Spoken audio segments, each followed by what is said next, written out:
All right, we're live. Welcome, everybody, to an episode of Brain Milk. People are filtering in. I wanted to do something maybe a little different today at the top of the show and just go through some of like the breaking news, kind of like the current events from today. Just some interesting stories I found to shout out. First up, Trump's giving a speech, like I think right now or in an hour or something. Maybe it's 8 o'clock Eastern time or something. I think there's speculation he's starting a war right now with Venezuela and maybe doing like bombing runs of Venezuela. Who knows what's going on with that? But maybe it's better to watch our show than to listen to him tell a bunch of lies. Yeah. And I did hear there was one exclusive report that your video disappeared, Give me 1 second. I Adrian. think my AirPods didn't connect right. Okay. Let's see. Yeah. Well, there's a exclusive report that Trump was going to maybe announce that he's going to announce in the speech that he's going to give out $1,776 checks to military people, which I would say don't hold your breath. Like that'll come right after the $2,000 tariff checks, the $5,000 dose checks that he's promised already. Is that a good political technique to just keep promising streams of money for people that never arrive? Well, I mean, historically, bribing your military is usually pretty Yeah, I like the 1776 nature of the number. Let's see, Alan Dershowitz. Your voice sounds a little weird. I don't know if something's Does wrong it? with your. Yeah. How about now? I mean, I'm not doing anything different than usual. Does it sound normal? See, I want to make sure Maybe it's it's. not me. I think you sound normal. But another update was Alan Dershowitz is apparently writing an entire book that the Constitution is unclear about presidents not being able to run for a third term. Any thoughts on that? Yeah, I don't know. That's like, what is Congress's intent when they passed that constitutional amendment, right? After FDR, I'm pretty sure their intent was specifically not to have presidents have more than 2 terms. So that's one of those Yeah. things. It's reading. I don't know. They always they talk about how what is Congress like? What does the law say? What is Congress's intent? How does society reflect, and how has society changed? And I don't. It's hard to imagine that 2 terms per president could be read any other way. Whether it's like the actual verbiage of the constitutional amendment, what they intended at the time, why they made it, and I don't think there's not a huge clamoring of a supermajority of the people wanting presidents to serve more than 2 terms. Otherwise, I'd say let's have Obama versus Trump. 2020. Yeah. I think that'd be fun. I want to shout out Alan Dershowitz too, because like for society, it's kind of a good thing that you get lawyers that very pedantically do insane cases. Just to stress like the legal, like the barriers of like what is applicable with the law and everything. But Alan Dershowitz has really picked some interesting ones, like defending Trump with the Epstein stuff, and really just defending Trump in a lot of things. And now he's pretty old. Like, what if this is the last book he writes, trying to help like a wannabe American dictator get a third term against the what seems explicit commands of the Constitution? Well, it goes into like Someone's saying my volume is too high. I wonder why that is. Interesting. Maybe I'll just scoot away from the. kind of, I don't know. Maybe put your AirPods like out and put it back in. It just sounds a little different than it normally does. I don't know. How is this? Does this sound normal? That sounds a little better. Well, no AirPods. Let me try with the AirPods back in. How is this? Is it sounding weird again? Well, Weird again? Test. Oh, there you go. I think they weren't connecting properly. Now you are. Oh, that might be the case. Anyway, go on. What were you saying? No, I was going to say, everyone talks about how important the rule of law is. And when lawyers can just look at constitutional amendments that are written plainly and try to argue that it doesn't mean the thing that everyone knows it means, it kind of presupposes the idea that the rule of law is actually valid. It also, like, all the people go to law school and they spend hundreds of hours memorizing case law, and then knowing that a judge could just have an alternate opinion and change 50 years plus of case law or 100 years of case law or whatever, or certainly constitutional amendments kind of, I think, sullies the profession of lawfare, right? For the legal profession. I don't know. Yeah, that's my personal opinion. And then there's the whole issue of, what is it, the 14th Amendment that they're trying to overturn with the birthright citizenship, where they're trying to argue that it only refers to slaves and only relates to the children of slaves for being citizens, even though, like what you just said, the case law going back, like, I guess at this point, 160 years is maybe all about, if you're born here, you're a citizen. Yeah, that and like I don't know. There's a whole bunch of constitutional amendments you can think that if you just arbitrarily decide to interpret them some other way would probably mean different other things, right? Like freedom of speech. But that also gets into the unitary presidential theory too, the idea that the president of the United States ought to be basically be a monarch when the whole founding of this country was based on the idea that they shouldn't. So I think that the conservative movement has kind of always been a little like that, but the MAGA movement's taken it to the extreme. Um, I don't know what to make of it. And it's like, there's nothing we can do because they're just going to try it. They're going to push it. They're going to put it in front of a court somewhere. They're going to try to push it to the Supreme Court. So it's really, it's interesting to think about how the American people have literally nothing they can do about it. It's just whether how many of the five Republicans on the Yeah. Supreme Court are going to decide that the plain language of the Constitution doesn't actually mean that. And it's funny too, because like all those people walk around with like the little mini pocket constitutions, like, oh, I read it, and it's just like, do you get a different interpretation every time you read it? I don't know. Yeah, right. Here's another good update. The first annual FIFA Peace Prize, went to Donald Trump. But if Donald Trump starts a war in Venezuela, like right now, will that sully the FIFA Peace Prize? I think so. Was there any like blatant quid pro quo that people know that was FIFA having some kind of problem related to America that they needed help with? Is that what the I think there was some corruption. I forget the details, but I think there was some corruption case that undoubtedly, got dropped undoubtedly, following. yeah, Yeah. FIFA, famously is pretty corrupt as an organization. Takes a lot of money from a lot of, maybe not so great people. Well, I mean, the corruption's off the charts, obviously. Like the Swiss delegation coming with a gold bar saying 45, 47 on it, or it was worth like $130,000 or something like that. That's pretty absurd. Yeah, here's another good news update. Dan Bongino announced he'll be leaving the White House in January, presumably back to a podcast. is that a new kind of tier of American culture and politics that a lot of our politicians are coming from podcasts, and then when they get out of office, they're just going to go right back to a podcast? Is that better or worse than the revolving door of like Fox and OAN and Newsmax? Like, is it worse at like or better that that all these people are kind of building independent media careers in companies rather than just existing somewhere in the firmament of the mainstream media and legacy institutions? Well, I will say that at least on the corruption scale, maybe it's a tad better that they're leaving government and making their own company on their own and not just being given like a 7-figure salary from some company. That's a good point. I think it's unfortunate though that like the pinnacle of your career might be public service in another era, right? The fact that you'd be working in the White House or at what Bongino was like number 2 at FBI, right? So I would think that would be like the pinnacle of a successful career, not like the starter to your own influencer business afterwards. I think that's pretty bad. Do you think he'll be more or less conspiratorial following this stint in the FBI? Didn't he admit that he like all the stuff about the Epstein thing, that he was just like paid to talk shit about that and that he didn't actually care? Because I know he got into a lot of trouble. Made good clicks and stuff. Yeah, he was trying to convince people that there's no there, which I guess we'll find out shortly because they're going to release all the pictures soon, right? In theory, on Friday, it could be a big day. Yeah. Let's see. There was a vote in Congress not too long ago to have a resolution to stop action in Venezuela, and it failed narrowly, and 9 Republicans chose not to vote. So, and I just wanted to highlight that profile and courage that Trump could be superseding the legislative branch's responsibility and you might say sacred obligation to declare wars or any kind of military action or get congressional approval. Any thoughts on that?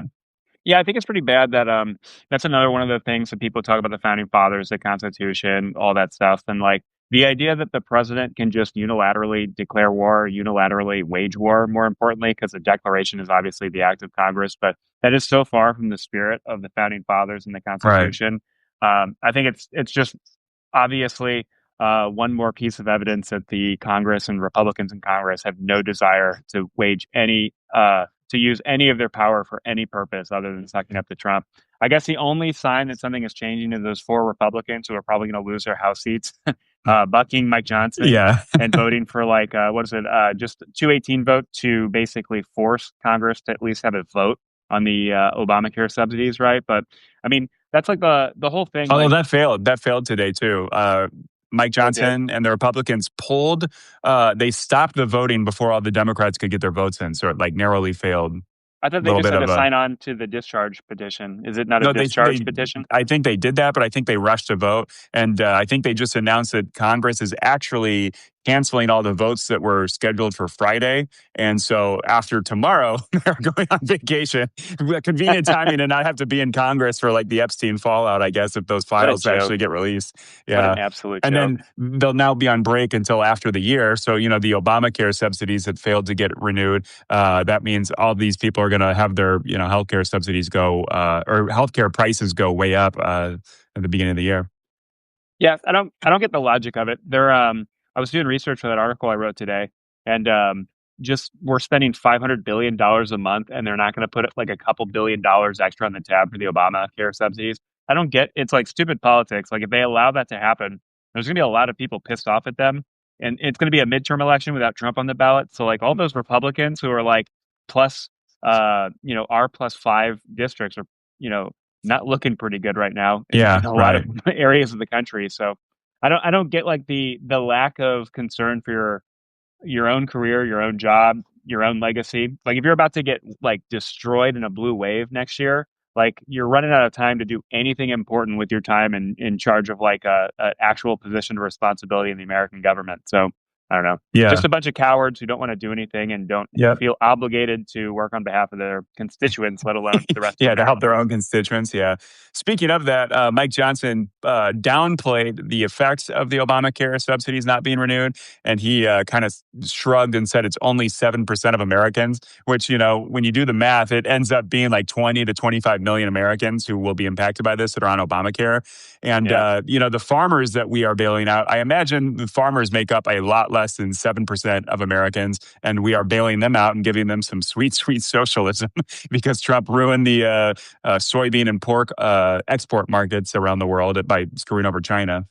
Which is so funny because like China's retaliating against America and the stupid tariffs by not buying soybeans from American farmers. So all those American farmers who are soybean farmers, like they don't have a market this year because China won't buy from them. They're not going to have a market next year either. They're buying other Yeah. soybeans from Brazil. So is this a perpetual trough that like farmers are just going to feed from now? Like I don't.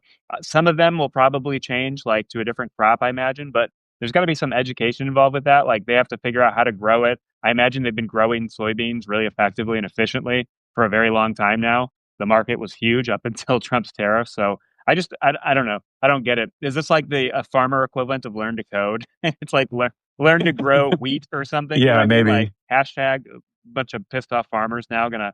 Of course, they're not going to do anything because like all those people who were like, "Oh, I hate Democrats," they said hashtag learn to code or whatever. But all those people who are in the same boat as everyone before, just in a different way for a different product. I mean, I don't know what they're going to do next year. Yeah, and it's weird because Trump did this his first term too. He, fucked up the farmer export markets again by like his kind of lighter trade wars in his previous term, and he bailed them out like years ago. But like what it's kind of like your point. What is the point of it? There's no new market. These farmers are not going to have anything going. Do you think that they kind of, the idea that farmers voted for this when they say I didn't vote for this, but like Trump literally already did this his first term and now he's doing it even worse. So what does I that think say they about did vote farmers for who? it.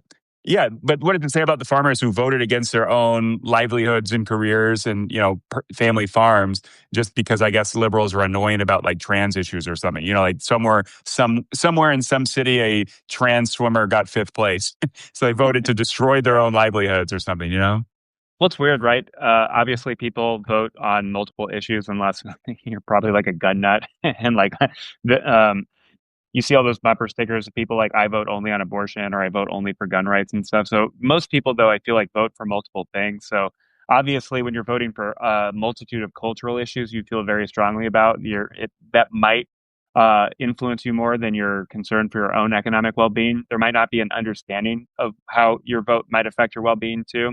obviously before Liberation Day, right? I mean, no one had any insight into what mathematical formula they were going to use to put tariffs on every Yeah. country.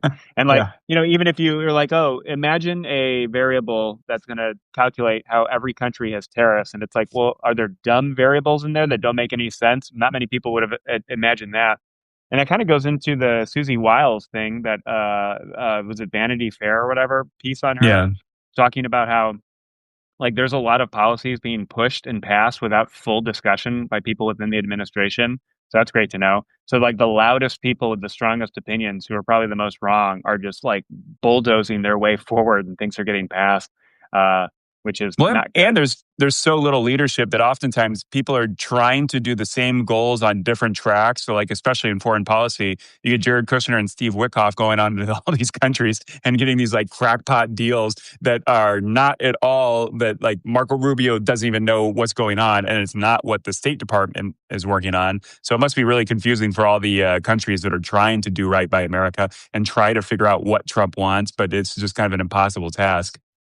Yeah, it's got to be an impossible task. And it's got to be really weird for all those people. There's a lot of like, this was like big during the Biden administration, but like the whole of government approaches where you basically get every committee to make a new committee. And then it's a lot of, they call it like staff work, obviously, right?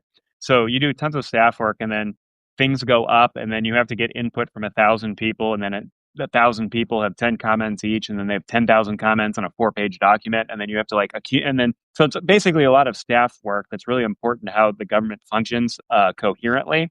And so when you're avoiding all that, like certainly as you were describing with the foreign policy stuff, it's not going to go well. And then it makes me wonder about all those people doing all that staff work who, you might be spending weeks or months on like a couple policy papers or a couple think tank like, articles or something trying to influence what actual good coherent policy would be. And then you just have people like doing stuff in secret that just comes out, right? Like I imagine there's a lot of people working on Ukraine Russia war issues. And then for a 28 point peace plan, probably partially written by the Russians themselves, has to be kind of a slap in the face to hundreds of people in the United States government who work on this stuff. Certainly, like the National Security Council, got to make you wonder as well, right? Like they come in, do research, they talk about stuff, they debate things, they write things. It goes up and down to different principals and deputies, and then back up to Yeah. principals. And then at And the, they spend hours constantly editing certain words and yeah, phrases and getting all the buy-in from every different group and interest group and other foreign leaders. yeah. It's an And then exhaustive task. Yeah.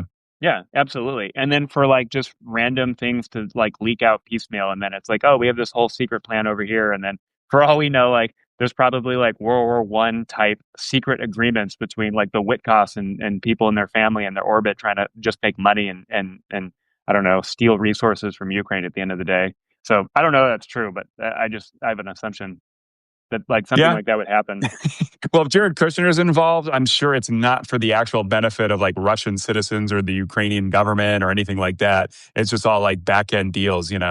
Um, here's another good story. Megyn Kelly, a former Fox News fame, who kind of was a rogue conservative commentator for a short little bit after kind of going public with her sexual assault allegations against Roger Ailes, Fox News. Just like a living, breathing red flag of a human being. But anyway, Megyn Kelly now is doing the kind of independent media route and kind of getting back into the good graces of MAGA by kind of just being crazy and pretending that little bit where she was on MSNBC never existed. But she is being criticized for not taking a side in the feud between Candace Owens and Erica Kirk, which I just find awesome and hilarious. So talk about being like a savvy political operator to have no opinion on whether Charlie Kirk's death was a Israeli hoax, not a hoax, but an Israeli operation and everything going on with that. What do you make of so many pundits on the right that do this kind of thing where they like a lot of conservatives now, they can't talk bad about Nazis. They have to toe the line of like Tucker Carlson's thing of like Churchill was the real villain of World War II. And, they're just kind of always straddling the line between absurdity and then like having some basis in reality because they don't want to, I guess, lose money by pissing off some of the crazier elements that make up like the Republican voting primary base and the, conservative media most tuned in viewers. I mean, I don't know what to make of it. It's like it's hard for me to understand like people who go to the news and just want to be entertained. Like I guess there's millions of people who spent the better part of 15 years or more since Obama was elected, just like rage watching like media Yeah. news, which I find weird. And then like I don't know the amount of people who can't handle like Fox News because it's too liberal, or like OANN or whatever is like too liberal. So I don't know. It's obviously they're chasing like a very, very profitable market segment of news watchers somehow, who like just must eat this stuff up all day, every day. I just don't understand where the money is coming from that makes them want to do this, but it's got to be profitable or they wouldn't be doing it, right? So, I mean, that's horrifying to know that there's millions of people who just want to be like outraged and go further and further down the, I don't know, Yeah. But I mean, like conspiracy rabbit hole. Fox News makes a ton of money from pharmaceutical companies and pills and stuff like that. Just the advertisements all day.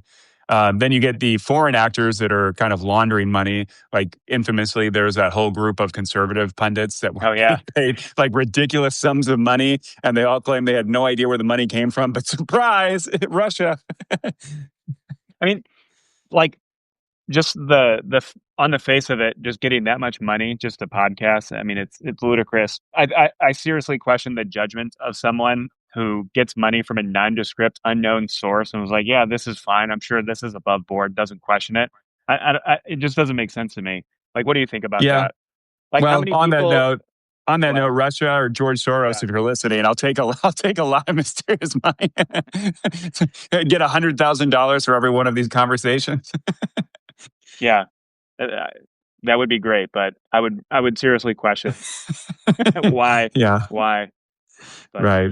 other than that, I don't have a lot of opinions on like the conspiracy theories of like all that stuff. Yeah. Or It kind of goes back to that thing. Remember that map that was kind of making a lot of buzz? It was like an ideology map that showed that there's actually like way less differentiation of beliefs and ideological thoughts from liberals versus conservatives, which gets into a much more expansive web of kind of like ideologies and conspiracy theories and stuff like that.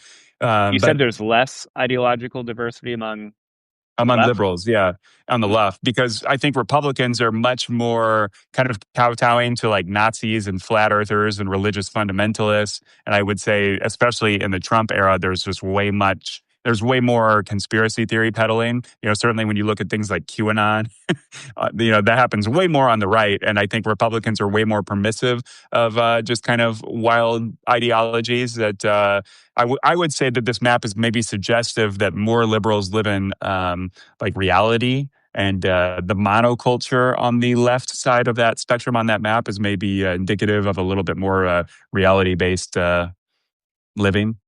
Well, I guess it depends, right? Like the far left, they go pretty crazy on like just a couple individual pet projects. It's not like every issue like the right does. Like right now, because you're talking about Candace Owens and all them and those podcasters, like they have conspiracy theories about everything. They have conspiracy theories about things that don't even like really make sense, like established history, like in World War II and who's a bad guy. Like the conspiracies on that don't make a lot of sense. And I don't, I guess Like if you read one book on World War II. yeah. No, but I mean, I'm trying Yeah. to think of like, while there are people on the left who believe Mhm. crazy, like they're like anti-vaxxer people on the left, right? But they're just kind of weird on that one issue. And, whether or not they have any valid reasons that make sense for them or their family or their personal history or whatever, that's another story, I guess. But I don't know. I'm trying to think. Yeah, Like but certainly, when you look at the biggest commentators and pundits right now, it's Tucker Carlson. Nick Fuentes is warming his way up into the yeah, mainstream and extreme profitability of his channel. Candace Owens is, I think, the biggest podcaster right now. I could be wrong about that, yeah, but and that's I a think good she point. might literally be the biggest. That's a good point. I think what I was trying to say is that I think it's fair to say that the far left have some crazy conspiratorial ideas about like one issue here and there. They're like pet issues that they like are that's really important to them. But I feel like the right, there's a lot of people, and you saw it with like the 2020 election, right? Just their entire worldview about everything happening in real life is a conspiracy, right? The president himself wasn't elected, and that Trump's somehow in there, and like the whole what was that movement? The QAnon people, right? Like that, millions of people believe that. And then even if millions of people, there were millions of more people who kind of jokingly, like wink, wink, nod, nod, kind of went along with it. And then at Hmm. a certain point, like people on the right, just regular people on the right, still say that there are discrepancies with the 2020 election. And I think at this point, 6 years later, Trump's president again. Like maybe he should give up that he lost 2020 or whatever, or that he didn't lose. I don't know. Is that a Yeah. coherent point? Yeah, I guess so. Let's talk about 2025 year in review because the year is ending, and it's kind of an interesting point. We're at a quarter of the century, so the 21st century is a quarter over. What would you make? Any thoughts on like how 2025 and everything that has happened in American politics kind of fits into the scope of history? Or that could be broad of like American history in general, or specifically this century, or how we've changed since the George W. Bush years that we started the century off on. Any kind of broad thoughts on this before we delve deeper? I mean, broad thoughts. I think we are slowly entering a new epoch, I guess, like following 1945. I think the world that's opening up in front of us with like big countries, basically. I mean, Like like the big kind thing of would be like on like, the scale of like 1989 with the fall of the Berlin Wall, the end of World War II, just like we're on the verge of like a major geopolitical shakeup. I think it's bigger than that because, like, I think even with the fall of the Berlin Wall and other wars and stuff during the Cold War, I think it was still within the framework of the post World War II, like, global liberal order. And I think that's what's kind of unraveling right now. The idea that, like, I don't know. I'm reading this book by Robert Kagan. He's got a pretty big point about how like the liberal order is probably not that good at defending itself, and what really defended the global liberal order and freedom and human rights and all that stuff and open market capitalism that had respect for human dignity around the world. The only thing protecting itself was not the system itself, but America. Just the fact that the biggest, strongest country was this way, and then pushed it out to the rest of the world. So when you When you say grow this up, way, like as in not invading all its neighbors, not yeah, stealing all the resources, exactly. it's Yeah, spending and a lot so of its like own money and like soldiers and stuff to protecting trade instead of dominating trade and exploiting everybody around us. exactly. Yeah. So I think that like the biggest country, the most powerful country, which is still undeniably the United States, the fact that we're going to be a different way now is probably going to unravel that order. And I think that's really bad for, I don't know, billions of people. I think it's bad for America, especially in the medium and long term. Um, I think I think that's my biggest general idea. What do you think about that? Like, what's your maybe that's a grandiose claim to be making about 2026 going into the next quarter century or Yeah. whatever. But I mean, it's kind of hard to tell. You obviously can't predict. So, like, looking forward, I mean, Trump could die in 2026 and have a heart attack. And then JD Vance is like a, incompetent, extreme lame duck that immediately gets backstabbed and sandbagged by all the other Republicans that are like happy Trump's out of the way and maybe will run for president themselves in the future. So, like, all of these things could change. Maybe there's a giant blue wave that completely shifts America back into the kind of like traditional role of like leader of the free world and liberal democratic values and stuff like that. But in terms of looking backwards, it is kind of interesting. It's like America shooting itself in the leg for no reason. Like Trump just telling all of our allies to go fuck themselves, essentially screwing over all our economic partners, including Mexico and Canada, which we like. America literally has the safest, cushiest, best, most profitable position in like world history of two peaceful neighbors on the north and south. We're surrounded by seas, so we're not really in any kind of military danger. And like the idea that like our northern border of Canada, we'd have like the longest undefended border in all of human history, probably, right? well, that's Um, the point. Like, if Canada and America can't get along, can any two countries on Earth? Probably yeah, not. right. Right. But like, in terms of going back to tariffs and mercantilism, kind of, like, I don't think Trump is smart enough to really go to mercantilism in general, but that's kind of like how he views things of like winners and losers and everything zero sum. And we should just fuck over everybody, including our Well, best friends and blood brothers. I would say that he does kind of intuitively believe in mercantilism. The idea that another country making more money off trade off us than reverse is somehow bad. That's like literally mercantilism. It's literally a fear that our Yeah, that's money true. is He couldn't going articulate abroad. it, but he has that like kind of bully Yeah. instinct to think that Which way is yeah, monetarily. which is ridiculous because for anyone listening, obviously, like we make iPhones in China for like what, $300, and we sell them for $1,000 here in America and around the world. Like America, like we have a trade imbalance of iPhones with China, but Apple makes way more money from selling iPhones to Americans here in Yeah. America than The like value China added gets. dollars all go to America. Yeah. Yeah. Yeah. And I mean, like the proof's in the pudding, like Apple's hiding like $800 billion in Ireland right now. 'Cause- And then Right. like, we have these like nice laws that allow companies to pretend like, oh, Apple's really an Irish company. And like, that's where they're just going to keep all their wealth. Like that's ludicrous. But I don't know. To your point, I think it is very mercantilist. There's a lot of ideas that are coming back that are just kind of dumb. Right. And then I always say this, it's like Econ 101. There's a lot of things in public policy, political science, economics. Dare I say, all the social sciences, like people have figured some stuff out, and then a lot of it's not intuitive, right? Like it takes a political scientist to figure something out that everyone thinks is just, oh, this is just how society works, and they go, no, that's actually a bad idea, and here's why. And it's like everything in social science is disproving people's bad intuitions. Otherwise, society would already be working better. Like look at public Right. policy, like the idea that we can use government policy or laws or tariffs even, like there's purposes for tariffs. You can use them for specific things and they work well. They don't work well for other things. And just be like, nope, tariffs will magically make everything better. And it's like, no, people have done research on this. So I don't know. That's kind of like the death of expertise topic, I guess, in everyday life. Yeah, and kind of going off tariffs, you wrote an article today all about tariffs. And it's just, like with everything with Trump, he does everything the dumbest way possible. So with tariffs, they just willy nilly tariff everything. And then we end up tariffing like coffee and bananas and things that literally don't grow in America and we cannot make here. And so even if we tried to, we would never make it as cheap as just the countries that make and export bananas that have climates where bananas thrive and it's very cheap and easy to make them. So like your idea, I think you mentioned like, trying to convert those soybean farms in Nebraska into banana farms to, Yeah. to make some domestic banana supply like it's terrible economics because Americans just win when we get cheap bananas and cheap coffee from other countries that have the climate that make it. And we don't have to do that. We don't have to spend time doing more money, more effort, growing crops that will never be as profitable as just buying it from those other countries. So yeah, technically that's a trade imbalance. But I mean, it's the same thing with like, cheap clothes. Isn't it a good thing that Americans don't have to sew their own clothes for very dirt poor wages? Like other Yeah. countries, we're kind of exploiting them in many ways economically via that fashion. But it's a good thing that Americans aren't the ones doing that. So technically, it's a trade surplus. But I mean, Americans are really winning by the fact that I don't have to sew my own clothes. It's like that Dave Chappelle line: "I want to wear Nike shoes. I don't want to make them." Yeah. It's a good point. Yeah.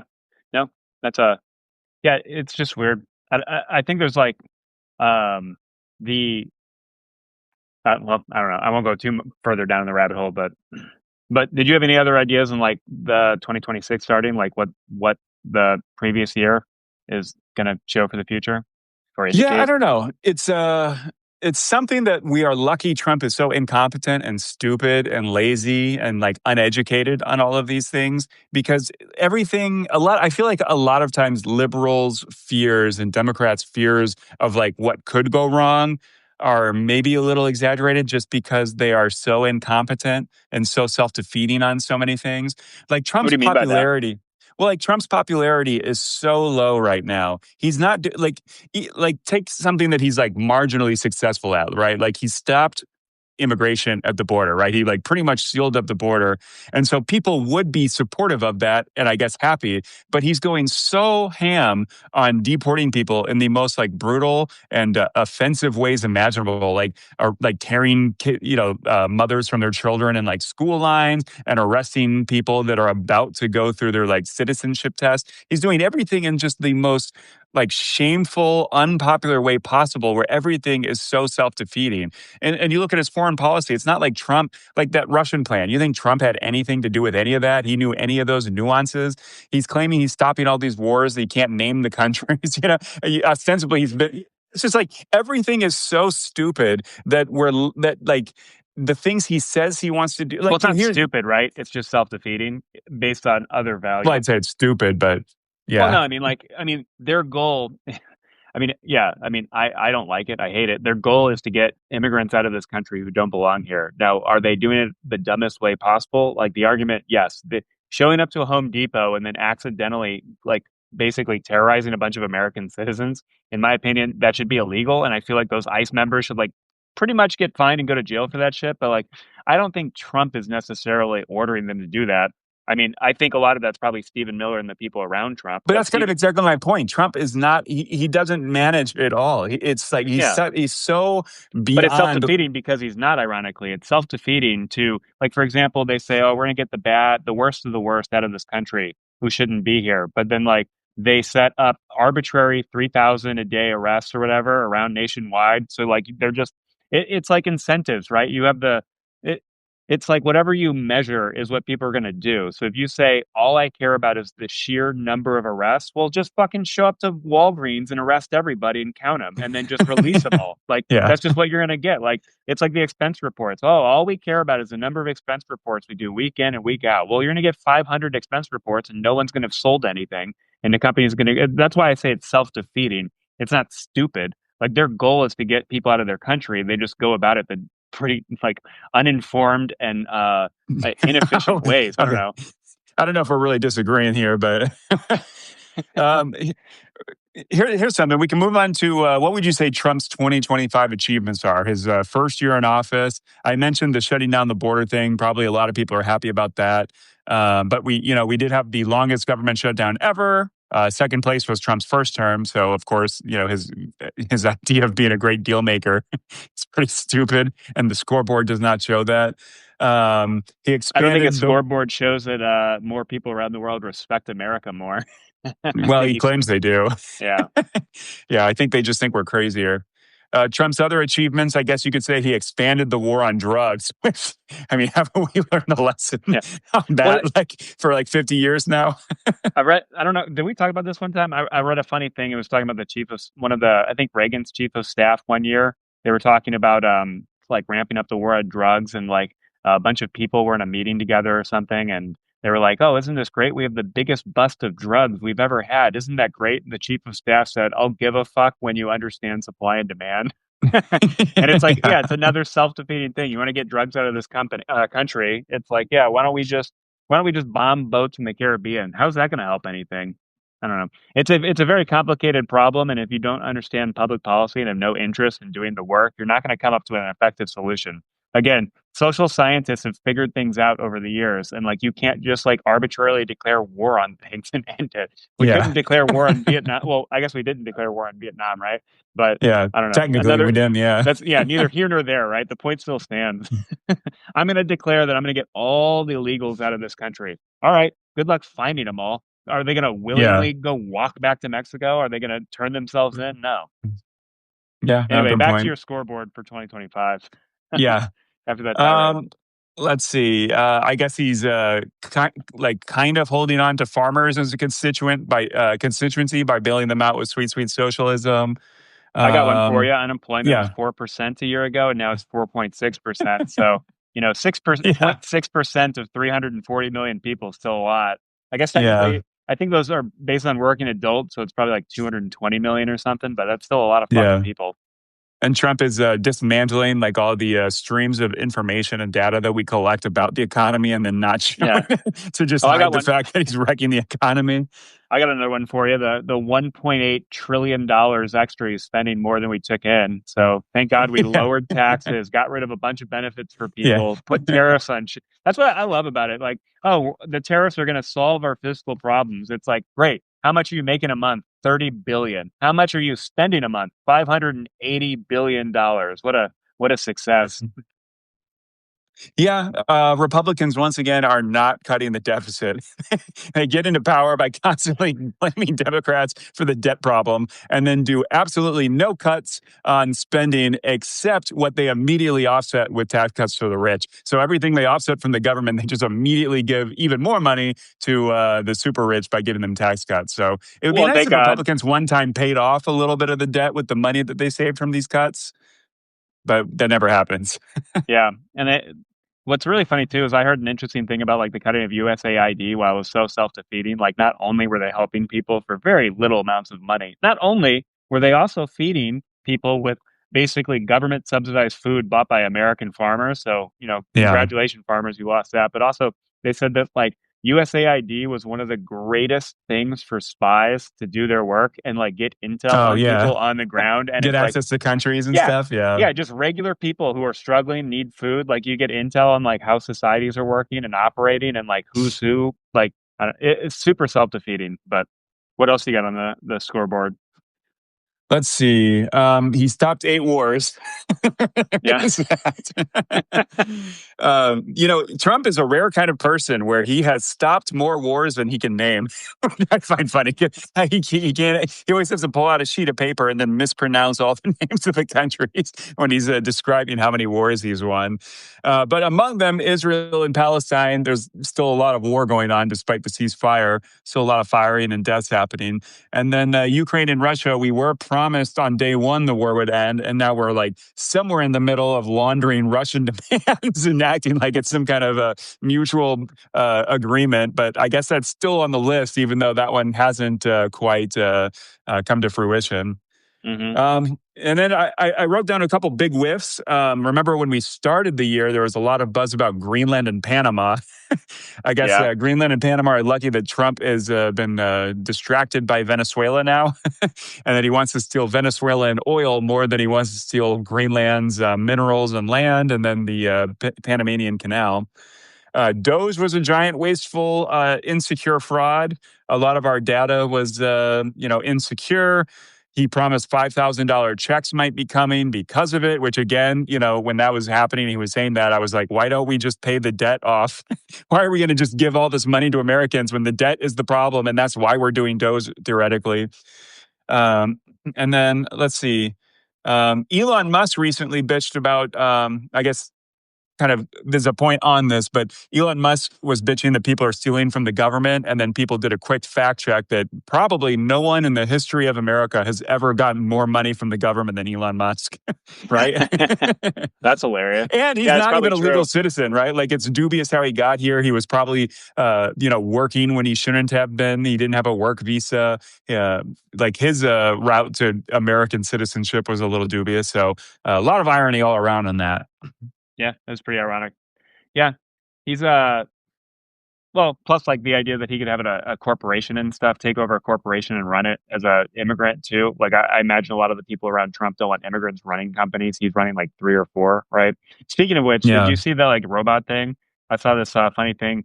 So Elon Musk is claiming that Tesla is going to be selling like 1 billion robots a year. I think he's been claiming that for a few years. Yeah, exactly. Yeah, and I there's this video. A lot of people were mocking it because like this robot comes over to a table and like it's really obvious according to these people who know way more than I do. But they said like and you see it in the video and it seems believable and it's really funny. But basically, this robot's supposed to stop and it lifts up its hands and slams it down on a table. Then its hands come up and like this. And then, like, it was taking off a helmet, and then it falls back and just falls on its like backwards. And then people are like, "Well, Elon Musk said these robots are going to be doing chores around your house in like or 5 killing years. Your kids." and they're demoing it, and it's obviously a guy in a helmet who took it off, and the connection didn't stop correctly or whatever. And I'm like, "Holy cow!" That's like everything with like language learning models, AI, robots right now, it's all just like blatant lies. It's like absurd. I find it so funny. Like the amount of money just chasing after dumb ideas from people like Elon Musk and like OpenAI. They're just throwing money at shit. They can't deliver anything. Their promises are overblown. It's all like blowing up in their faces. So I find that a little humorous. Little sidestep there, but well, it's scary to think about because maybe that's something to look forward to in 2026 is the AI bubble exploding. Bubble. Yeah. Because essentially a lot of those AI companies like OpenAI is basically buying chips from NVIDIA, which helps NVIDIA's stock prices. And then, they're all just basically self-dealing and then investing in each other and starting their own companies to hide all the financials. And so there's a couple. I saw an article not too long ago, like some lady that was like looking at all the financials of like the dot-com bubble, and it's like this is basically exactly like that, except that the AI bubble is way more money involved and way more percentages of the successful aspects of the stock market, right? Because a lot of people are commenting that basically the stock, like we would be in a recession right now, except for these like 8 big tech companies that are all kind of like self-dealing and hiding everything that they're doing, and basically wasting just billions and billions of dollars right now in the hopes that it'll pay off in the future, and that AI will, have that breakthrough that it is as transformative as they've been claiming for a while. So They something thought to it look would forward to, be. maybe. It's like Yeah, it's such a and maybe marketing can't be. claim. Yeah, It can't be like, and they're talking about like now they're lying and saying we're going after like AGI, which doesn't exist yet and probably can't. Like the idea that you can just take all the Wikipedia articles and everything and somehow make AGI. It's just they're just lying because I personally love OpenAI. They're talking about how they're making like $12 billion a year, but they're spending like 400. And it's like it's yeah, incomprehensibly unprofitable. And like as more people use more AI, it's actually like worse for OpenAI because they have to pay more. And like yeah, I saw a fact, what was it? I like they're the AI companies around the world are spending 600 billion a year, but the total collective profit's only 60 billion, so it's 10 to 1 earnings to revenue ratio there, or I guess revenue to earnings. And then on top of that, there's a lot of companies that can like waste a lot of money. I love this. Like, you can look at like Microsoft and Google and Meta, like they can waste billions of dollars on OpenAI because they have real products that make money somewhere else. But yeah. then like OpenAI specifically, they're just shitting all this money out. They're like they can't do anything but bust, right?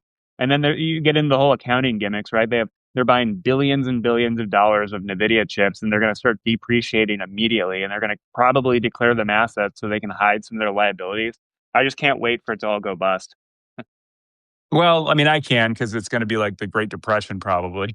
No, I mean, hopefully not. Like OpenAI is just wasting. I mean, OpenAI is not even public yet, so it's just people who've invested privately. I think Google and Microsoft can take the hit, No, but right? yeah, but when you look at the speculative stock prices and just how the stock market keeps rising when theoretically we're kind of already in a recession in most of the economy. And so all of this money, and you get all of the crypto people and all of the stocks and all these companies that then are self-dealing in the stock market. It's like basically like a recipe to realize, oh yeah, all of this money we thought was profit actually doesn't exist, right? It's just all basically spreadsheet gimmicks and like Well, opaque math.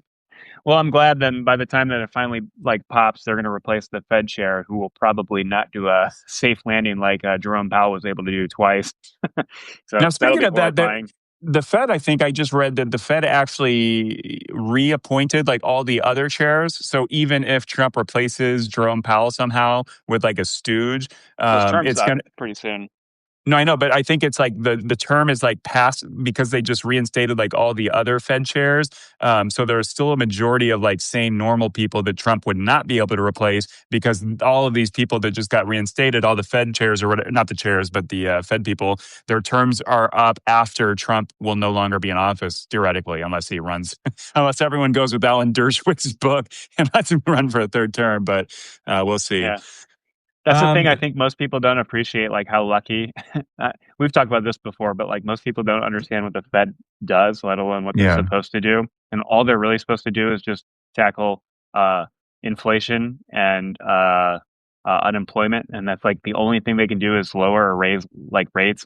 And it's funny because like the Fed has been taking so much since I've been following Fed fiscal and like stock market news for like the last like 8 years or so. I think it's funny that everybody shit talks Jerome Powell specifically, and everyone hates on the Fed.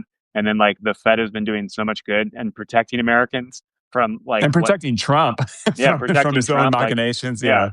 Yeah. And I found it funny because Jerome Powell has taken heat from literally everybody: Democrats, Biden, Republicans, Trump, certainly crypto traders, stock market, hedge fund people. Like everybody has shit on Jerome Powell, and he's just always done what he thought is right. And I don't know. Shout out to Jerome Powell for and the Fed for like do actually taking Jerry, their Jerry. yeah, taking their job seriously. And like for anyone listening, like most people don't actually know what the Fed does, and it has an important role, and they're actually doing it pretty well, unlike every other part of our government. Yeah, that's a good point. Any other thoughts on 2025, 2026? We've kind of been all over the place, but any last thoughts before we move to another section? Well, I mean, it's like sad to see America piss away all its soft power we Yeah. accumulated for 80 years, and it's Right. yeah. I don't know. I And, guess there could be some positive things, right? Like European countries finally spending a little more on their defense and pulling, not just relying on America.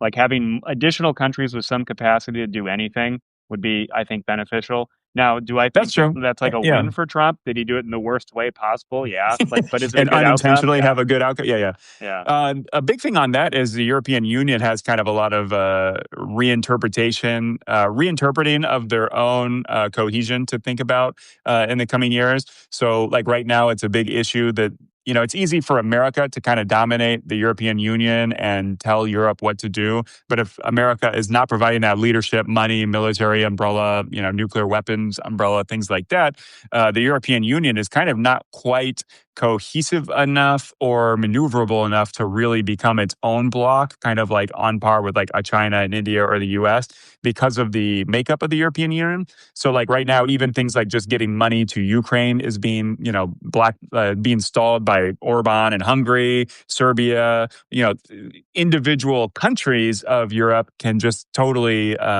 sandbag everything the EU is trying to do. So it'll be interesting to see how Europe kind of renegotiates their own like alliance and their economic ties. And, it's an interesting thing. Like, should Hungarians be told what to do by Brussels? Or is like, what's the bigger flaw? Like that Hungarians are being dominated by Brussels, or all of Europe is being sandbagged by one country within the union, just not going along with the agenda of the rest of the countries, right? Well, that's So I always the think that problem would with be interesting. that's always a problem with having or requiring a unanimous vote on everything. Like, there's a reason Yeah. why, like, when America agreed after the Constitutional Convention, they said we're going to make this thing work, even if 3/4 of the state vote for it, right? Yeah, So right. the fact that like So one Europe would country have to like do something Hungary, like that, right? yeah, Have some kind of proportional outcome that is possible without having to have constant unanimity. yeah, Is that the right word? yeah. I know everyone knows what you mean. Yeah. I guess we can move on now. Let's go to the Susie Wiles interview. That was really fun. We mentioned that a little bit at the top, but some throwaway or some standout quotes. She claimed Donald Trump has an alcoholic's personality. Very true. She claimed Pam Bondi whiffed on the Epstein stuff. We want to She called. let's wait on that for a minute. Like the Okay. alcoholic personality. Like I'm not 100% sure I really know what that means, but it is funny because like you hear such different things about Trump. Like obviously people who love Trump say, "Oh, he's the best person he's ever. He worked so hard for the American people." But then like, and then you have people like Bill Maher saying, "Oh, he's actually a charming person in private." And it's like I guess like I believe that because they're saying it, but I don't know what to make of it because like what do you do? Like the amount of times he like truth socials in the middle of the night, like what he said with like the Reiners being brutally murdered in their own home, like, and then tweeting about how much he hates him and done, and then asked if he regrets what he said, say no. It's like such poor judgment. I feel like I don't know. What do you make of that alcoholic like comment? Well, I mean, I think I know what she's saying. Like, did she say she had an alcoholic father? I think, and so she kind of recognized like the archetype personality or whatever.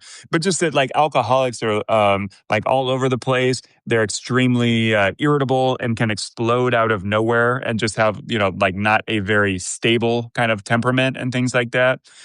So I feel like I kind of get that, and that's very true. Wasn't it just Trump. more of like the triad though, like the deadly triad of like narcissism, sociopathy, and that kind of thing? Oh, Or yeah, for sure. I'm sure that's part of it. Maybe alcoholics have a bit more of that than the average, Mhm. person anyway. Um, you want to say anything on Pam, the allegation that Pam Bondi whiffed on Epstein? Kind of true. You had that whole binder fiasco where they had all those influencers go up and hold up the binders, and then they found out, oh, nothing was new. These were not the Epstein files, and it just made the situation worse for Trump and the Like, why administration. even do that? I don't understand like the logic of going out on TV and be like, look, we have these binders of all these horrible crimes, and then like not having anything. There's no follow through. Like, Well, to be fair to her, I imagine she got in there, sees Trump's name everywhere. He's obviously going to be implicated, and that threatens them and all their jobs. And she was facing pressure from Trump himself to make this go away. And so she probably literally did think that this might fool a lot of the dumb people, maybe at least on the right, like at least in the Republican influencers, if But I not, don't get the logic of it. Democrats. Like, I get like pushing it away a couple of weeks, but if you say like, hey, I have on my desk like the UFO files, and then silence, and no one's going to be like, hey, can we see what's in there? Like, I don't get the logic of that. Once you said like, I have it right here on my desk, and then nothing. Like, what did they think was going to happen? I guess that's why she whipped it, right? Well, But I think it's just an impossible task that like the best option is just to flounder in these ways and do these Hail Mary attempts. Like she said she had them on the desk, then she said they don't exist. And then she said there's not that much evidence after previously saying she's seen like tons and tons yeah, of videos of sexual assault of little kids and stuff like that. So I think it's just an impossible task that in lieu of actually releasing the files and incriminating your boss, that maybe she thought was the next best thing to try to do. yeah. I wanted to shout out Cheryl. She said, "Did you guys see the huge protest a few weeks ago in Hungary?" I did see photos of that. That's kind of interesting. It's Orban has kind of dominated that country with a lot of political bullshit that Trump is kind of emulating here. But it's nice to see that those protests don't give up. And I think Orban's actually due for another election soon, isn't he? Isn't that coming up? I think so. And so hopefully Hungarians can, like the opposition can coalesce around one candidate and not splinter and split up. We'll see. But obviously, yeah, we'll see. Um, Susie Wiles also mentioned Russ Vought is a right-wing zealot. He's the guy kind of incorporating a lot of the Project 2025 stuff into government. And then she claimed Elon Musk was an avowed ketamine user and then walked back that claim saying she couldn't know that and she didn't say that. But then the journalist was like, actually, it's on tape that you said that. So he had like all the receipts. Hasn't he That's admitted to interesting. taking it? He's admitted to taking it in the past, I believe. He's admitted to trying it, but I think he's been saying, especially during all the Doge stuff, that he doesn't take it anymore, even though he has done many media appearances, which would seem to suggest he was on ketamine at that very moment. So I don't know what to make of it. It's the kind of thing where it's like they just lie so much. It's the shameless line of like, don't believe your ears and your eyes, seeing this stuff. And it's kind of like the thing like Trump working so hard, right? Like you keep hearing things that like Trump doesn't like he's doing, I think, what was the number? It was something like he's doing like 50%, 40% less events than in his first term. And that like the average time he starts his day is getting closer and closer to noon. So he's like not doing any morning meetings and stuff like that. But then you just get people like, I remember this from the first term. Sarah Huckabee Sanders was asked like, what's something people don't know about Trump is that he's like, she said he's always reading things and no one reads more than him. And like, that is just so not fucking true. That is just like a blatant lie. Even like in press conferences, remember that thing with, what was it? Keir Starmer had a letter. He asked Keir Starmer to read it aloud because he couldn't read it himself. Or like the guy just doesn't read. And okay, maybe he watches a lot of videos. He clearly watches a lot of cable news. He calls people apparently a lot for work. That. Yeah. But it's like, why lie about the reading? Like, why does that? Why do we have to be told that he's a great reader? It's just so annoying. Makes me annoyed. But what did you make of the Vanity Fair photos? A lot of publicity for those photos, the close-ups, like the fat on Stephen Miller, like all the plugs that didn't get edited out of the photos, just like all the details, like the. I don't know if I saw the photos, honestly. Oh, they're pretty good. I really enjoy. I know you sent me 3 of them. I was like, oh, that's too close-up. Yeah, but it was just they showed Caroline Leavitt, like it was a close up on her, or Levitt, whatever her name is, of her face, and you could see like the marks on her lips, like of the obvious lip filler injections or whatever. JD Vance was like awkwardly like messing with his tie, but he was standing like there was like the thermostat right behind him and a light switch. So it's just like borderline like disrespectful of like non-editing and like the posing and everything. But there's just a lot of commentary about like how masterful it was. And then a lot of commentary too about how like everyone using AI for photos and stuff like that can't, obviously capture the aesthetics and the talent and brilliance of like real life artists doing photography like this. But so no thoughts on the photos. No strong opinions on the photos. Yeah. Let's see. Here's another thing from the Susie Wiles interview. She claimed that no one knows who moved Ghislaine Maxwell to that special, comfortable prison, and No so one, you huh? know, Trump No claims one. he doesn't know who did it. Yeah, no one. Like she's basically saying that like she doesn't know it wasn't anybody in the administration. And this is something that's annoying in the media. Like, why is that not something that like a bunch of journalists are getting down to? Like, that's the thing that helps us in the courts. Like, the anti-Trump kind of movement in the courts is that when you have judges and you're in a court of law, you literally have to prove stuff. So on something like this, it's like Well, who you'd would have to sue? Who you'd has have to figure standing? out. Well, I'm not saying that, I'm saying like I'm not saying that this could go to court. I'm saying that this is why courts are successful in holding back fascists when they are, when you have like independent judges that aren't like just, totally manipulated or whatever. But eventually at the end of the day, you got to get someone's signature. You're like, who did this? Who said this? Sign the Yeah. affidavits. Like there has to be like everything for evidence has to have some kind of like rationale and bureaucratic order of putting into court. And like something like this, like, why is the media not figuring out like whose name went to whatever order was to move her, whether it was a guard or the prison or administration official? Like, oh, well, I guess we'll never know. I don't know. Isn't there a way to find out? Like, shouldn't the media be investigating this? I don't know. Someone had to have made that decision, right? She I didn't mean, walk herself to a different prison.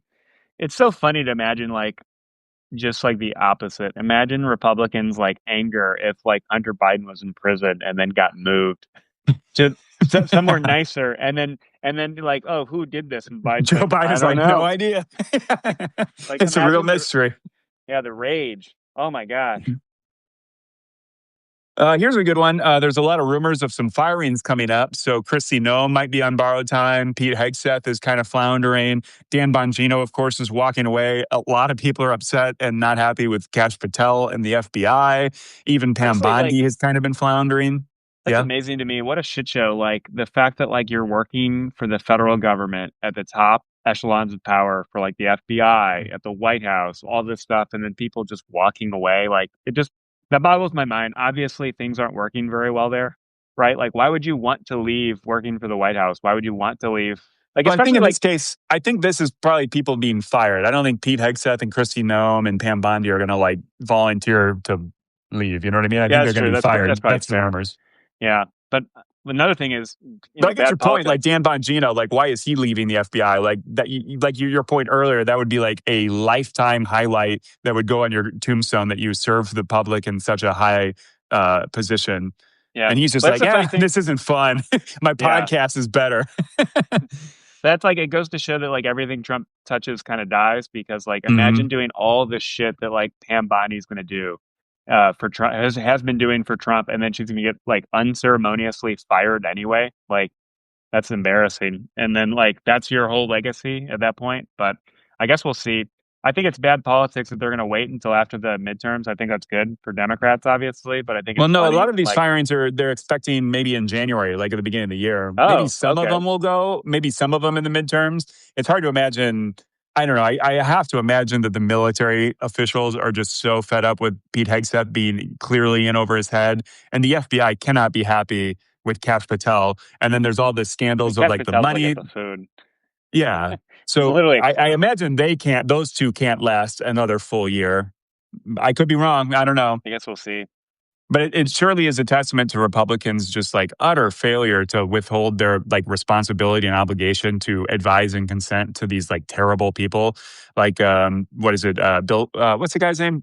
Bill Cassidy, the senator that was In a doctor Louisiana. that voted ultimately for RFK Jr. There's a lot of like very smart, wise, serious Republican senators that voted for Kash Patel, who what was his biggest claim to fame? He was like a shitty lawyer that wrote a brown nosing book about Trump being like a prince or For a king kids or or something whatever. like that. Yeah, yeah, Yeah. for kids. Yeah. Just really unserious people that the Senate just did They just not do don't their. care. Yeah, they just don't care. Maybe Susie Wiles will even be fired now. It's funny. She mentioned like it was a hit piece or whatever, but like apparently the interviews were like 11 different interviews over the Yeah. last year. And then Yeah. everything was taped. So, the her claim that it was taken out of context or it was a hit job or whatever was just, kind of immediately canceled out by the evidence of the tape. So that's something interesting. Interestingly, Kevin McCarthy was seen at the White House today talking to Donald Trump. Wow. Is he maybe going to, what would you make of that? Why would Trump hire, after shitting on Kevin McCarthy so hard and Kevin McCarthy being such a moron and so ineffective that he was the shortest lived Speaker of the House in American history? Is that going to solve Trump's problems with perceived chaos in his administration, bringing Kevin McCarthy Maybe they'll make him chief as of the higher staff. role? Yeah, maybe. That'd be hilarious. I don't know. Like, I have no, yeah, I don't know. I got one for you, though. I thought this was interesting. China's reached a surplus of 1 trillion not budget surplus, sorry, trade surplus with the rest of the Oh, world. yeah? And apparently Mexico is going to be putting tariffs on China. Did you hear about that? Oh, no, I didn't. Yeah, so they're talking about how, like, obviously China's dumping their products all around the world. There are still state-owned enterprises that are still dumping out tons of shit because China doesn't want to fire anybody because they don't want unemployed people. So anytime a company is going to fail, they just leave it there because they would rather have people stealing money, I guess, from the government. But so they're just dumping products all over the world. Now it's starting to piss off countries like Turkey, Mexico, different European countries don't like it. So it's kind of funny because on the one hand, like everyone's like, hey, Trump's tariffs are really dumb. But then on the other hand, it's like, all these countries hate all the trade imbalances with China and they don't like that China's dumping. What's the solution? Oh, well, I guess Trump's tariffs are the way forward on that. But I don't know. What do you think about that? I think it's kind of interesting that tariffs might spread on China, but from other countries, Well, Trumpian fashion. Will it stay in just China, or will it start like being a giant economic problem when countries all around the world just start tariffing each other That's the constantly, problem. right? Yeah. And that's like, once again, like, this is like the dumbest thing. And this really bothers me is like the World Trade Organization we kind of created to help us and to put our goods all over the world because free trade's actually better for everybody in the long run and especially in the medium term as well.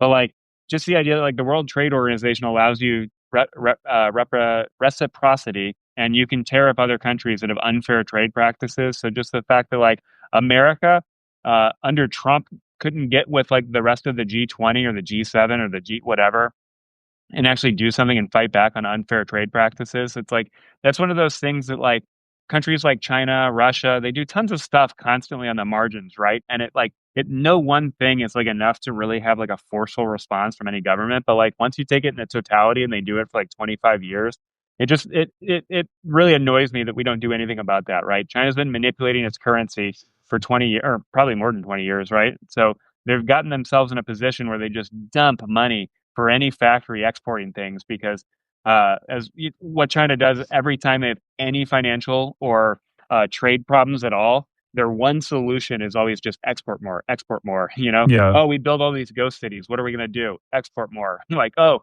we have unemployment problems for youth, young people. What are we going to do? Dump more products around the world. So, well, I don't know. What do you make of the view that China might kind of have some serious economic problems because being adopted into the kind of rules-based American-led economic system, especially like, when we brought them into the World Trade Organization and things like that. And but like China depends basically on free trade and free trade all around the world. And China doesn't really have the Navy capacity to protect all the sea lanes like America has been doing for decades. And so that some people have speculated that China's kind of like kicking itself in the foot by kind of helping exacerbate these issues and kind of trying to ruin the American-led world order, even though no country has benefited more than China than the rules that America puts into place and spends money and, theoretically military lives and stuff protecting and preserving. Yeah. I mean, they want because China's completely, they export a lot, but they're also really dependent on imports too, right? Like, don't they have to import something like energy, like a third or 2/3 of their food, their energy, like a lot of well, it's weird stuff because from around the world? They have a big problem in that, like most countries at their like economic level, and certainly like countries that export a lot or just have like developed economies, they typically their home market can consume like roughly 70% of all the products made in the country, but China it's actually 40%. So China is like significantly more dependent on exporting stuff abroad than other Right. countries are, because Chinese people just don't consume a lot. They save a lot of money, which helps the CCP spend money and stuff and subsidize state-owned enterprises and capitalist companies that are just exporting and dumping stuff. So yeah, it is Yeah, weird. because that's essentially Trump's bluff, right? Is that China is more dependent on exporting stuff to us rather than we are dependent on importing their cheap goods, right? That's essentially Yeah, Trump's, I we guess, steel import. man argument. Yeah, we import only like 16% of the goods sold in America. So our domestic economy actually buys most, like Americans buy most American made products, and we import because it's cheaper and it's like more efficient for us for various reasons, not Hmm. because we have to. Obviously that manufacturing base is gone, but like if it weren't China, we have the capital to set up factories in any other country, specifically, other Southeast Asian countries that have relatively lower Or priced labor as increasingly well. Western Hemisphere countries like Well, Mexico, or Mexico, yeah. Colombia, Yeah, Brazil. So like probably in that way, Venezuela if Trump topples the government, steals all the oil, and yeah. But to fucks your with point, that. But it is strange how China, by like basically usurping the liberal order that has been predominant for like the last 80 years, they're kind of shooting themselves in the foot because they're dependent on it. But they don't care about that because they care about power and they want Taiwan and they want to, what do they call it? The great rejuvenation of the Chinese people or whatever. So they have all these plans Mhm. by like 2049 and they're just going to go for it. And I think the CCP probably, they have the level of power over people that like, unlike Trump saying that like kids don't need two dolls, like the CCP could tell a billion Chinese people, you only get two dolls and that's all it is. You only get two Yeah, pencils, right. everybody. And so like to Uh, that extent, like they can shoot themselves in the foot because I think they're centralized enough and have enough police control and power over their own people that they can just put down. That's like the funny thing. And this is something that like people for I don't know 25 years thought, oh, if China just becomes more rich, they'll be more like us. They'll have to liberalize. And it's like, nope, they don't actually have to. And when you have complete control over your people, you have all the guns, you have a very robust security apparatus, and just to keep your people down yeah. from protesting, like, Do you think that's a lesson forever in the future, or is China just a rare case? Because do you think there's merit to that idea, like, or just China is kind of an outlier, being so obsessed with like social scores and their long history of unrest and like all the warring eras that they've had, that they just are maybe more culturally, the people are more culturally accepting of less rights from their government than like Western peoples, and the government just has way more practice at infringing upon Chinese people's rights. well, they certainly Do have you more think that? practice. I think it's part of Yeah. it just the communist ideology, right? Like the government The, itself doesn't. for instance, like isn't like like countries like Ukraine and Poland like actually fulfilling that kind of prophecy that if you westernize and liberalize, you'll become more freedom loving and a more freedom loving like culture and government or something like that? Like, wouldn't there be a bunch of countries that prove the opposite of what China's not proving? Yeah, I would Does say that so, make but sense? it depends on like whether the government has the capability, the capacity, and the intent to shoot their own people in the Yeah. streets. Like And for China's example, yeah, with like COVID, how they locked all the people in with like nailing boards to their doors yeah, they in like welded apartment people buildings. inside. Yeah, Yeah. I mean that's like people point out like the Real decolonization. quick, that'd be an interesting story, real quick, of like just a Chinese person that's still locked in their home. Like the government forgot one guy. For, Yeah, room 437 in apartment B. It's kind of like some guy is just still locked in. yeah, that'd be funny. And the apparatus he has to like steal food from his neighbor below or something. Yeah. Like, yeah, Yeah. that would be funny. Almost Yeah, like a Kafka-esque story or something, like a yeah. Chinese version of like Kafka. No, but I'll just say like that's the whole point of the CCP and the control of all alternatives to there are no alternatives to political power in China. So and they have the ability and capacity to shoot people in the street, and they've shown starting with Yeah. Tiananmen Square, which they don't even you can't Google Tiananmen Square in China because the government doesn't Right. want you to hear about it. So and it's like people talk about like like the Europeans, decolonization happened when Europeans were basically like, we're not going to shoot people, so I guess we have to Yeah. give up our colonies now. For the Right. French, that took a long civil war in Algeria, but for other countries, they kind of gave And up a little Vietnam. quicker. Yeah. But like China, I mean, you can to some extent, like the CCP is like an imperial control over the people. Mhm. Whether or not people want freedom in the way that like George W. Bush, like people want freedom, like I don't think it's the same, but I think people do want more say in their government, more say in their lives, and certain freedoms, right? Not necessarily just capital F freedom, right? But Yeah. yeah, I just think people in China, they don't have the ability to really do anything about that. Because, like, I mean, the CCP has way more capacity and control over than like people the Arab Spring countries. Like, Like they had Mhm. military, some of them fought back, some of them stood down, some leaders were kicked out. So it's kind of like hit or miss. But in my mind, like people say like, oh, well, the people in China will throw out the CCP. And it's like, I don't see that happening. Like it's Stephen Kotkin always jokes that like the CCP is never going to be like, our bad, everybody. We didn't hold our end up of the bargain. I'm sorry, our GDP growth went from 5% to 2%. I guess we'll give up power now. And it's like, that's just not going Right. to happen.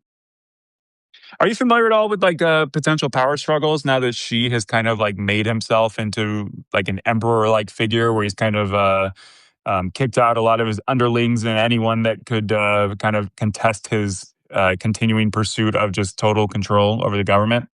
I haven't heard much about that. My estimation will probably be it'll be the same thing that'll happen when Putin dies or if Trump leaves the scene, right? Like it's like you have an unideological person who has complete control, and then he's got a bunch of people jockeying for power and prestige and influence below him. So he's like Trump, like Trump and the MAGA movement, not of America, obviously, but Trump of MAGA and then Putin over Russia and Xi Jinping over China. It's like there's a whole edifice of just in one person. So it's like it's you never want a situation in political science where like the literal keys of the kingdom and trillions of dollars of power are like Yeah. held by one guy. And when that guy dies, everybody rushes and stabs each other for the keys because, like, anyone who takes it, I don't know. In a lot of these situations, like when the top guy dies and like everyone starts stabbing each other using like whatever means they can, like like it's like the people, the secret police using the secret police to do what they want and like basically imprison or jail their Right. opponents. You've got like the people in the military, blah blah blah blah blah. Right? Like that was the one thing that was good about the Soviet Union. Apparently, was that like the Politburo was actually like a group of people, so it was much harder for them all to just like stab each Right. other in the back once one person died. But I don't know. We'll see. Did you see the What movie did you Death hear of about that? Stalin? I saw the Did you movie. see it? Yeah, Yeah, that was pretty funny. yeah. I recommend that to everybody. It's kind of a good comedy about the end of the Soviet, not the end of the Soviet Union, the end of Stalin's regime, and just kind of like this situation where they all start backstabbing each other. I don't And know. part of that's It's like, yeah, that really happened, right? Like, and I think they yeah, fixed it over time because they got away from a cult of personality of one person, and it was more kind of a yeah. group decision making body. But that'll be really interesting. Like if you know when Trump probably not going to be president in 2029, right? Like just based on the Constitution as we kind of In my understand. layperson's understanding of the Yeah. Constitution, yeah. Yeah, but like you have so many factions, and Trump is so unideological himself. Like he has ideas, but he's not like particularly committed to like a worldview or an ideology, except maybe like on mercantilist trade or something. But like talk about the keys of the kingdom of the MAGA movement. Like I think that is just going to be a political civil war and like bloodbath. What do you think? Do you see something like that happening? I don't know. It's hard. Just the next wave of underlings beneath Trump just don't have that cultish power. And so, one thing we're seeing right now with Trump no longer being on the ballot, and then just his unpopularity in general, is just the Republican voters are staying home. So, I mean, like, is there enthusiasm really for anybody? Like, JD Vance is not that compelling. Is Marco Rubio really making a big constituency for himself by playing Well, that's second why it's fiddle going to on be foreign extra policy to like catty. Jared Kushner? What? It's going to be extra catty because none of them Yeah. can garner that following, and they're all going to like splinter off, and they're going to have their people, and it'll be really funny too because once they start splintering off, there's going to be like drug deals to end all drug deals between the groups and stuff. Like, oh, well, if our Yeah. guy goes out, we'll support you. If you support us, it's so and so, starts winning or Yeah. whatever. That'll be really interesting to see. Well, already apparently Marco Rubio and JD Vance are kind of backstabbing each other. And even within that Vanity Fair article, JD Vance made some joke that he would give $100 for every photo that makes the other guys in the administration look bad. And he said he'd give $1,000 if the photographer made Marco Rubio look bad. So That's there's funny. some tension there with some obvious 2028 aspirations. But then like you get all the senators that are going to get in. So Josh Hawley just did something recently that pissed off people because he's kind of angling for the Has he been to New Christian. Hampshire yet? Yeah, right. But Tom Cotton might run for president. Rand I Paul guess we'll see. probably. He's run before. He might be looking to run again. He's like one of the most vocal senators against a lot of the stuff Trump's doing, like the Venezuelan boat bombings and things like that. No, So, I think 2028 will be the most interesting presidential elections of our lifetime, probably. as in like since 91. Yeah. So like I I think guess so. Yeah, on it's both kind of the sides, most. it's the most jump ball maybe of all of them, given that like you have this personality cult ending, and then the Democrats. I don't want to throw in the trope that they're in disarray, but I don't know if there's a clear front runner other than maybe Gavin Newsom, who is a little polarizing in the party. What do you think of Gavin Newsom? I personally, I like him. I understand that the politics would be awkward of him having to answer for all of the perceived and real failures of the California government and some of the like woke excesses and the excesses that come from just like super liberal government. So I understand why a lot of people do not like him, and he's clearly ambitious, and kind of that rubs people the wrong way. I do think no one's did a better job than him of like getting into the mud with Trump and kind of capturing a little bit of the attention and political capital that comes from like being active and proactive on the internet with your messaging. So I guess I don't have strong feelings, but I'm not instinctively like against him. And clearly, like you watch him in interviews and he just has an answer for literally every question. And you criticize him on one thing and he'll just list he'll list like 30 facts about Mississippi and Alabama that are fucking way worse than California. So, I mean, I love like his fighter spirit. But I also like Pete Buttigieg, I'd say. Who else is kind of, do you think will run in 2028? Who do I think will Anyone run? super obvious?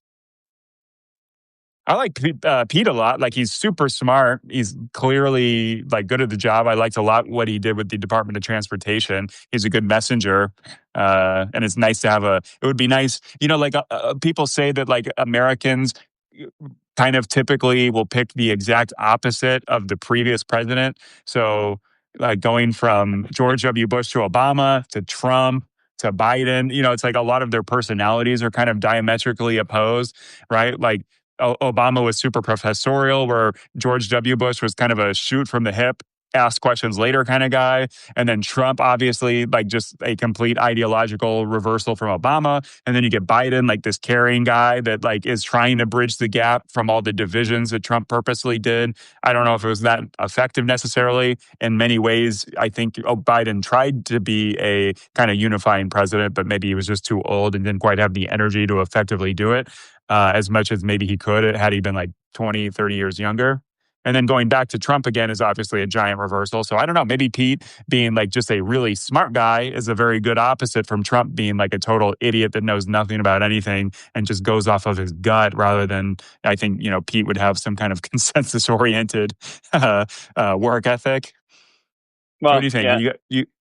You got any thoughts on the accumulating 2028 crew in the Democratic Party? No, I wouldn't say I have really strong opinions right now. I guarantee you it's like, what are the betting markets that Gavin Newsom will run? So I think he'll run. I think Pete Buttigieg is pretty smart and good too. Yeah, we'll see. There's probably a lot of governors who'll try to run. Do you see any like members of Congress in the Democratic Party running? Members of Congress, like senators. I don't AOC know. A lot of maybe? people want AOC to run. I just kind of don't get the vibe that she would want to run. I don't know. She's like very young, and like, I don't know, maybe that's a good thing. But like, again, it's like, I feel like Democrats do better when you get somebody that comes out of nowhere. And Doesn't have AOC at this 10,000 point, pounds of baggage. yeah, and at this point, whether it's fair or not, and in many cases it's not fair, but there's just so much baggage among like independent and normie and like low information voters that certainly know AOC and maybe have strongly formed opinions that are not fair, thanks to Republicans just like constant bullshitting.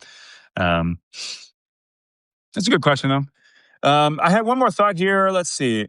I wanted to bring up Mike Johnson. They had that other discharge petition. It didn't work. But is this something that Democrats should just keep like picking off like 5 Republicans on any pet issue and just sign these discharge petitions to like force Johnson to bring it up to a vote? Or do you think that would just, if they keep doing that, it would just immediately make Republicans take away that that rule from the congressional like rules? I think it might be pretty interesting next year as if a blue wave looks like it's going to manifest. There's a lot of probably Republicans who are in very unsafe districts. If they're going would to maybe want to go along on some discharge petitions for and if they're going to sensible save stuff. their job at all, have any hope of getting reelected, let alone having a competitive race and not being completely shut out, like I think it would be good for Congress for all of them to just say, yeah, I don't care about Mike Johnson. I'm just going to go talk to Democrats about that. Certainly, I think we talked about this last time, but there's got to be a lot of stuff that like some people care about, like the fact that Congress is doing nothing and now adjourning again because they don't want like a discharge petition. They don't want the Epstein files to come out. It's like every little thing is like, well, we got to leave town for a month. Yeah, We better right. shut down the government. Like, Yeah, like scared of their own shadows, kind of. Um, but it's true that like they literally have no agenda. Like so far, they've passed a horrible budget that was like largely tax cuts for the rich and just gutting all these government programs to pay for that. So they haven't done anything. They have a trifecta in government and have the longest government shutdown. So you have Trump, who claims to be the greatest deal maker of all. You have Mike Johnson with delusions of what did he call? He compared himself to Moses, I think, when he first got power. right. But Yeah. he's just like running away. Is that what Moses did? He ran away when the going got tough in Egypt. You know, but like imagine we talked about this last time, but Republicans have no agenda. They don't have ideas. They're not voting on anything. This is like the fewest number of votes, I think, in a long ass time since like 1947 of the then famous Do Nothing Congress. It was kind of stymieing Truman's presidency.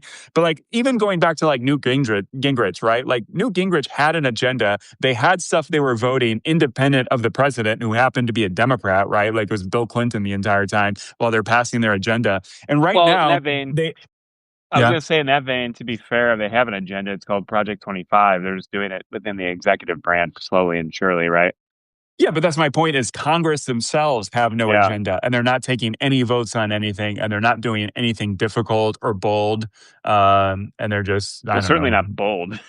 Yeah, Unless you call Doge bold. definitely not bold.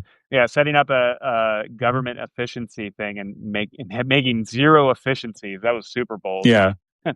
But I don't know, would it be interesting historically if all of a sudden Congress does start passing a lot of things and it's because Congress just says, fuck the Speaker of the House. We'll just, it's like, what is the Bill O'Reilly? Well, fuck it, we'll do it live. It's like some version of that. Fuck it, we'll do it ourselves. Or like everything that's passed by Congress starts with a discharge petition around Mike Johnson. But Mike Johnson, trying to argue against it. It is, the Republicans had signed on to this Obamacare subsidy one. Immediately, all the other Republicans were accusing them of like betraying the party and backstabbing the party, which is kind of interesting. But obviously, the political stakes will go up the closer we go to the midterms. And these people have to go home to normal and moderate and independent voters in their constituencies and I guess have something to tell them that they did or are proud of instead of just, we ran away from Congress every chance we got. Well, it's so funny too, because like you said it before, they have full control of the government. Like they can't even be like, we stopped Democrats from doing X, Y, or it's like, no. Like, because Democrats have no power. Yeah. Now it's going to be, we stop Democrats from doing their discharge petitions. It's like the lowest hanging fruit of a success. And then one last thought. This kind of goes back from the foreign policy we were just talking about like Putin and Trump and stuff like that. But I mean, we've talked a lot about Putin being stupid and kind of ruining Russia. But like at a certain point, right now, a lot of people are saying Zelensky needs to take a deep. What? I just love how you we've been talking about like Putin is stupid. Well, he's a moron. But a lot of people are putting pressure on Zelensky to make a deal, right? And they're saying it's gone on long enough. At some point, you have to make a deal. But isn't the same onus on Putin? Because like if you had, I think like people have said this a lot, but imagine if America declared victory in Iraq, if we took like 20% of land and had 1 million deaths, like the equivalent of what Russia has suffered in Ukraine. Would we call that a successful Iraqi war, right? So like at a certain point, shouldn't we be pressuring Putin to make a deal and to stop butchering his own soldiers in the meat wave assaults that are going nowhere? And like right now, Ukraine's they're almost like, I mean, I see videos on this on Twitter quite a bit, but just like right now, the facts on the ground are that Ukraine has more drones than Russia has troops. So every wave that Russia sends into Ukraine, they all just get immediately butchered by just more drones than there are soldiers, on the battlefield. So like at a certain point, shouldn't Putin take a deal and just, he took a little bit of land of Ukraine, he can claim victory, but like how many more thousands of Russians need to die every week for him to, like, is it even face saving at this point? Just staying in this stalemate, losing so many That's like, people when their yeah, demographics are such disasters already? that's always my beef with like people who talk about foreign policy because they always talk about like face saving, who's up, who's down, and it's like it's kind of a joke because like, okay, if Russia or Putin claimed like we got what we wanted, the war's over, like how does that save face? And like I don't know, it's that whole discourse is stupid. Should Russia stop the war? Yes. Like, are they gaining anything for this? No. Is there anything to gain right now for the foreseeable future? No. Obviously, Ukraine can't like just have the war end without some assurances of security. Like there's apparently like there's a joke in Ukraine that it's like the um everybody wants us to go along with our security guarantees of Russia and then go along with the security guarantees of America so that we can guarantee our security for going forward. And it's like, you know, Russia signed an agreement saying that they would guarantee the sovereign, what is it? Sovereign integrity of Ukraine. America signed it too or whatever. And, other countries signed it. People have talked about it for a long time. So I don't know. Saying that like Russia should stop the war, I'm not they believe, or Putin at least believes, he can keep this going and will eventually take more and more of Ukraine. So I guess that's what he's going to go with. I think it's unfortunate because like Trump says he's a deal maker, and it's really funny too because like there's like that like story of Trump going up to the George H.W. Bush administration and saying, "Let me be the negotiator with the Soviets for nuclear weapons." And then he's like, "Well, what would you do?" And he's like, "I would walk in there in the room with those Soviet people, and I'd just yell." Fuck you. And then like and it's like, why isn't he It's a doing that good to deal. Putin right now? And it's Yeah. like, that story is allegedly true, right? Like people heard it. And it's just like, I don't understand. Like if the American president, Trump, wanted to have the war stop, just be like, every freaking day you don't sign a piece of paper ending the war, I'm going to give $10 billion of your money stashed in Europe to Ukraine personally. I will give it to Zelensky and his corrupt chief of staff in bags of cash until you sign the. And it's just like, I don't know why they don't do that. Like, you know what I mean? Yeah. There's power that's not being utilized, Yeah. but especially Yeah. if It's they like want a that. deal. Yeah, it's that famous Bill Clinton line when he was like negotiating with Israel and Palestine, where it's just like, can we remind them who's the superpower here? Like Yeah. Russia's war in Ukraine is proving that like Russia is not a superpower and does not have any military or foreign political or geopolitical parity with the United States of America. So, but Trump just loves dictators, so he thinks Putin's a cool guy who really likes him and gets him, right? A cool So guy. that's kind of what it comes down to. Well, That's all I got. Any other ideas you want to add? We've been at an hour and a half. no, I think an hour and a half is good. Okay. You want to highlight your Substack? Invite people Yeah, to. everyone, follow me on Substack. I'm finally writing articles. I'll try to. What's your name on it? What's the Adrian name of your Polk Substack? Substack. Yeah. So writing And articles about public policy, foreign, international relations, geopolitics, that kind of thing. what's your tagline? Fighting nitwits. Fighting nitwits. Yeah. Yeah. Just love that word, nitwit. Yeah. And everybody check out the Halfway Cafe and the Halfway Posts. I've been kind of on fire lately. I've been getting a lot of viral tweets lately. It kind of like ebbs and flows. I don't know how the algorithms work, but sometimes it'll just be like several days where I'm like not that successful. And then like the last few days, I've just almost like every post I've done has gone a little viral. So kind of on a hot spot right now. It won't last very long, I'm sure. But I enjoy them while they last. But it's fun to make these jokes about our insane politics. And I've got a book here, Trump Comedy. I've written 2 books, satire in the Trump years, satire in the Biden years. And this takes the best Trump articles and I put it all into one book. It says on the back, Trump will sue you if you read this book. And I think that's probably true. So if you want to get sued by Trump. Yeah. So check that out. It's on Amazon. Just look up MacIntyre and then books and it'll come up. Thanks for listening to Brain Milk, everybody. Have a great rest of your week. And I guess we can turn this off and go see if Trump just announced war in Venezuela, just to see what this speech we missed was about. But thanks for listening, everybody. See ya.